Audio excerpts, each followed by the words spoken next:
Eu gostaria agora de introduzir o Dr. Mário Pérez, que vai falar sobre curas espirituais. Dr. Mário é formado pela Faculdade de Ciências Médicas de Santa Casa de São Paulo, doutorado em Neurologia pela Unifesp, pós-doutorado pela Thomas Jefferson University, médico do Hospital Israelita Albert Einstein, professor do curso de pós-graduação de Neurologia e Neurociências da Unifesp, e é o atual presidente da Associação Médica Espírita de São Paulo. Boa tarde a todos, obrigado pela presença. Queria agradecer também por terem deixado me falar sobre um tema que é muito desafiador, que me interessa muito, que é o de curas espirituais. E quando a gente vai analisar as curas espirituais, a gente vai vendo qual a necessidade que existe até para análise e documentação. Então a gente precisa entender alguns preceitos, algumas coisas importantes para seguir adiante, até para uma definição, né? Então, esse é um primeiro problema. Então, o que é uma cura espiritual, né? A gente precisa entender qual é o tipo de doença, primeiro, que está se falando, né? Então, existem doenças que a gente chama de monofásicas, como essa primeira curva, que são doenças, por exemplo, como uma gripe ou como uma pneumonia, que normalmente tem um ciclo autolimitado. Ela inicia, ela tem seu pico e depois ela pode até evoluir e levar a pessoa à morte, mas normalmente com um tratamento ou até com uma autorresolução, ela cede e termina, né? Então, as doenças crônicas, por outro lado, elas são polifásicas, elas podem ou ser evolutivas, progressivas, como são as doenças degenerativas, como são muitos dos tipos de câncer, e elas podem vir em ciclos também. Existem doenças que são tratadas, melhoram e depois retornam, por exemplo, como a depressão, como a enxaqueca. Existem, então, uma variedade de doenças e cada uma delas tem uma leitura diferente em relação à sua definição de cura e por consequência também, o que seria então uma cura espiritual para cada um desses tipos de doença. Então, a gente precisa criar um modelo de entendimento do que é uma cura espiritual. E esse modelo depende então de entender a doença, saber o seu tipo, saber a sua gravidade, saber também a fase da doença, né? É diferente você pensar numa cura espiritual de um paciente nos últimos dias de um câncer terminal e você avaliar um paciente que tem, de repente, uma doença que é autolimitada, que vai gerar uma cura espontânea até. Então, essas questões são importantes.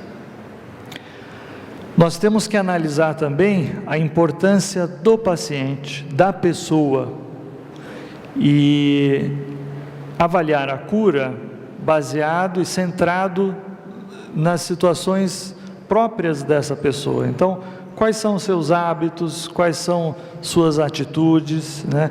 Que tipo de crenças, de símbolos que essa pessoa tem.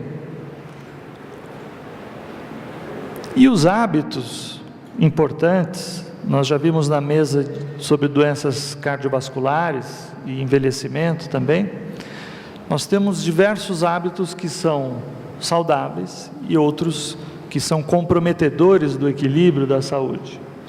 Então, para a gente ter uma boa saúde, a gente tem que ter um bom sono, tem que ter um nível de atividade física.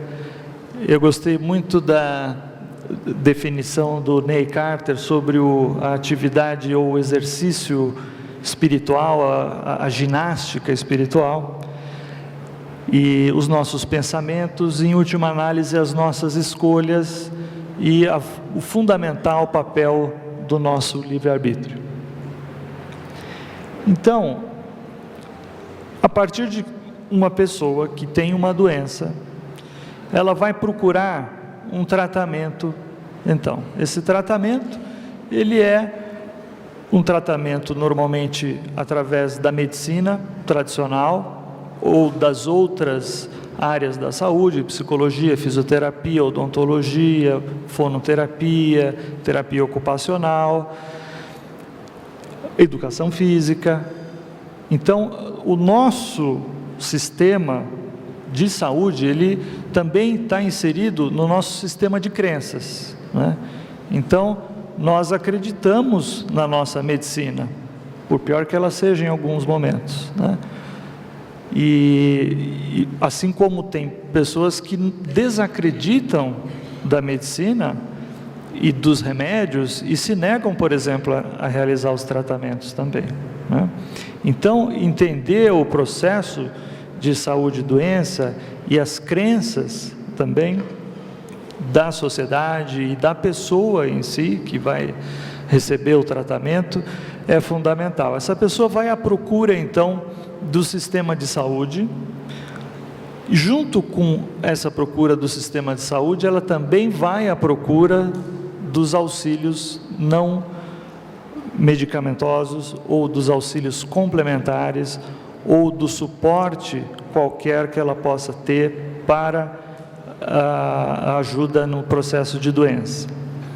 Então, esse sistema em paralelo, né, ao sistema de saúde, que na verdade acaba sendo em muitas vezes acoplado ao sistema de saúde, e aí vem a grande janela de oportunidade também para que nos centros espíritas ou nos templos religiosos, quaisquer que sejam, que possa se identificar também questões de saúde importantes para um melhor, um mais correto direcionamento, e também ao se avaliar a importância dos mecanismos religiosos e também de que aspectos da religiosidade podem ser favoráveis ou desfavoráveis àquele processo de doença, também o templo religioso, ou a comunidade religiosa ou espiritual, poder direcionar a melhor intervenção para aquela pessoa.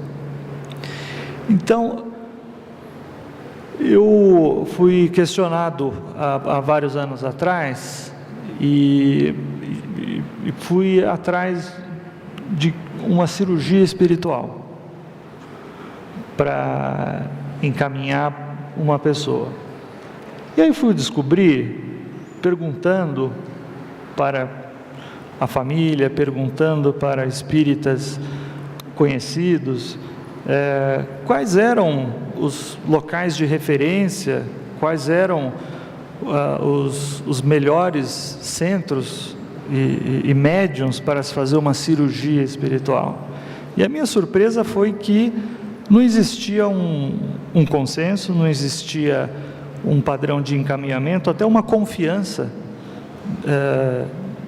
para indicações de várias pessoas. Às vezes, muitas das pessoas não sabiam dizer, e pela trajetória até na comunidade espírita, seriam pessoas para ter um conhecimento de quem encaminhar, de como direcionar. Então, eu vi que a figura do médium e a figura da intervenção espiritual, ela carece no nosso meio de uma determinação, de um mapeamento, né? Até com esse estudo da lei, a gente tem um início, né? Tem uma tentativa de entender com mais detalhe o que acontece nos diversos locais, né?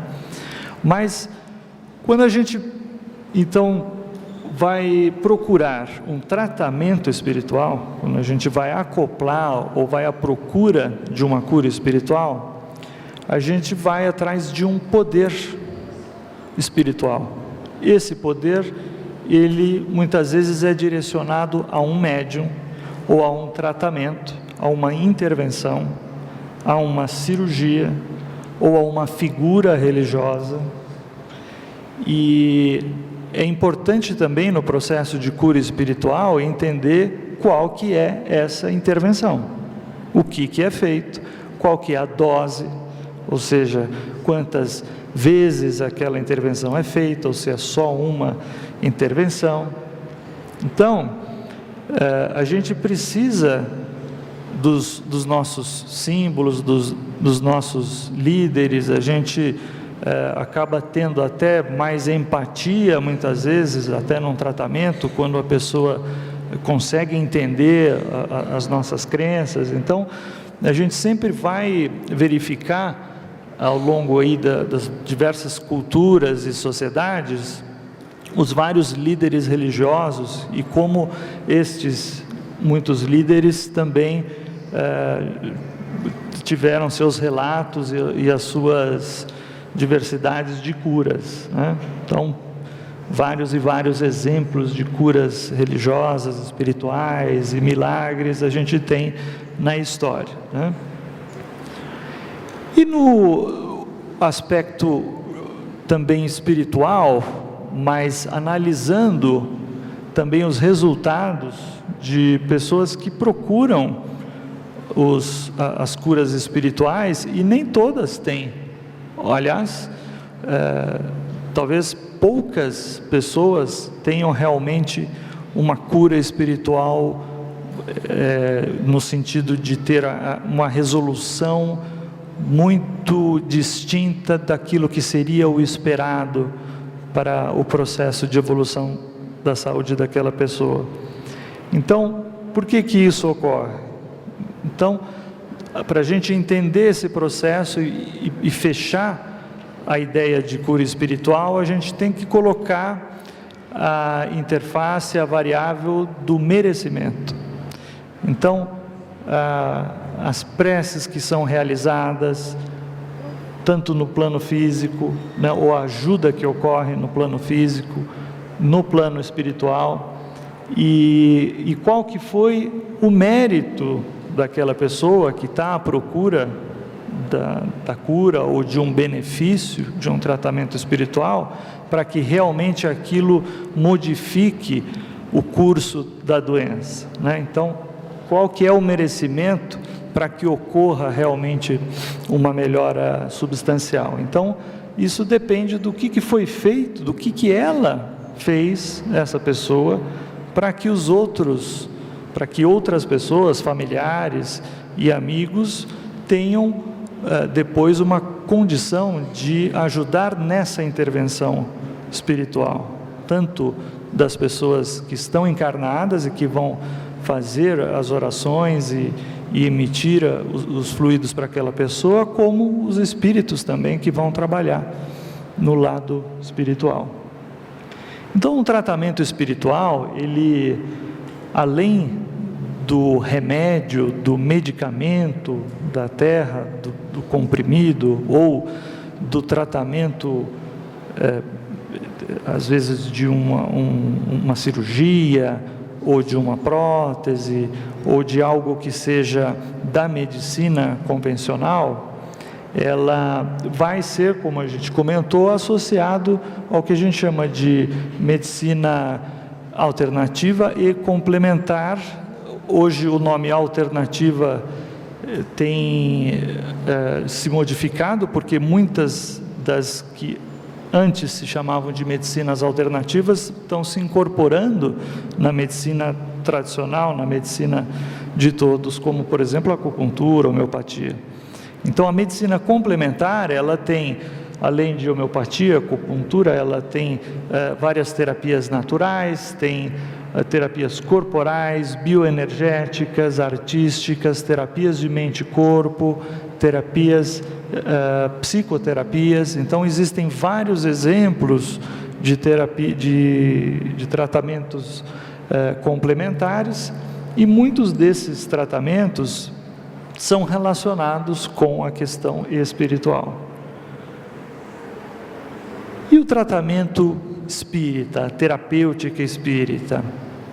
Então, nós vimos na apresentação anterior a distribuição desses vários tipos de tratamentos, mas nós temos a importância do passe, das preces e meditações, da cirurgia espiritual, da água fluidificada, os estudos, leituras, evangelho no lar, as atividades assistenciais, a atividade da desobsessão. Mas o que a gente não sabe e que precisa ser mensurado é a dosagem, a frequência, a intensidade dessa intervenção. Se ela vai ser feita só uma vez, como uma cirurgia, ou se ela vai ser repetida, até como algumas cirurgias espirituais têm também essa recomendação ou prescrição de que se faça várias vezes, né?